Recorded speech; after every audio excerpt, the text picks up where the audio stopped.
بات کو بخوبی سمجھتے ہیں کہ پوری دنیا میں کانسٹیٹیوشنلزم میں بڑی ڈیولپمنٹس ہوئی ہیں. پاکستان کے آئین میں جو اسٹیٹ اور سٹیزن کا ریلیشن شپ ہے، میرے خیال میں ایک بہت اہم کیس ہے جو شاید آنے والے سالوں تک ہم سب کا پیچھا بھی کرے گا، اور شاید آپ لوگوں کے لیے ریسرچ کے حوالے سے اس میں بھی بہت سی چیزیں ہوں گی.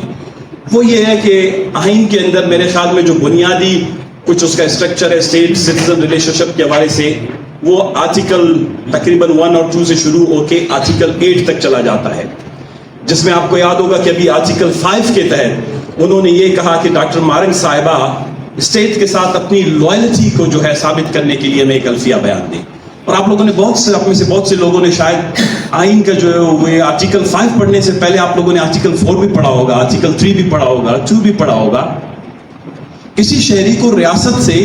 اپنی لائلٹی یا اپنی وفاداری ثابت کرنے سے پہلے ریاست کو اس شہری کے ساتھ اپنی لائلٹی اور وفاداری ثابت کرنا ہوتا ہے. اس کا ذکر عدالتوں نے کیا نہیں. میرے خیال میں اگر مارنگ کے وکلا میں سے کسی میں شاید اس بات کو بہت ہائی لائٹ کرنا چاہیے تھا کہ اگر ریاست ایک رائٹس اینڈ رسپانسبلٹیز ہے، جب آپ کسی شہری کو اس کے حقوق دیتے ہیں، جب اس کے آپ رائٹس دیتے ہیں، then he or she is responsible to act according to the law, rule of law. لیکن آپ اگر اس کے سارے بیسک رائٹس سے کو وائلیٹ کرتے ہیں، پھر آپ اس سٹیزن سے لائلٹی آف دا اسٹیٹ یا لائلٹی ٹو سم ون یا ایک قسم کا آپ کسی کو کہ سبجیکٹ ٹو سم ون آپ اس کو نہیں کر سکتے. تو یہ جو بیسک میرے خیال میں جو کانسٹیٹیوشن کے اندر پرنسپل آف پالیسی کا چیپٹر ہے، اس کے بعد فنڈامنٹل رائٹس کا چیپٹر ہے سیکشن 8 سے لے کر 28 تک، پھر 29 میرے خیال سوشل جسٹس کا سیکشن ہے. جب میں انٹرنیشنلی کانسٹیٹیوشنلزم پہ ہم کام بھی کر رہے تھے تو افریقہ سے لے کر پوری دنیا میں ان تمام آرٹیکلز پہ بہت زیادہ بحث ہے اور اس کی جسٹسیبلٹی پہ بات ہو رہی ہے. آپ نے شاید محسوس کیا ہوگا کہ بلوچستان میں اس وقت سب سے بڑا بحران وہ پرنسپل آف پالیسی پر عمل درآمد نہ ہونا اور اس کے بعد فنڈامنٹل رائٹس پر عمل درآمد نہ ہونا. تو جب آپ عدالتوں میں جاتے ہیں تو اس کی کانسٹیٹیوشن کے اندر ورڈنگ اتنی ویگ، اتنی کمزور ہوتی ہے، تو کانسٹیٹیوشن میں ہمیشہ جو ہے کورٹ جو ہے ایسے کیسز کو یا تو ریجیکٹ کرتے ہیں یا کہتے ہیں کہ یہ جو جسٹسیبلٹی کے اس میں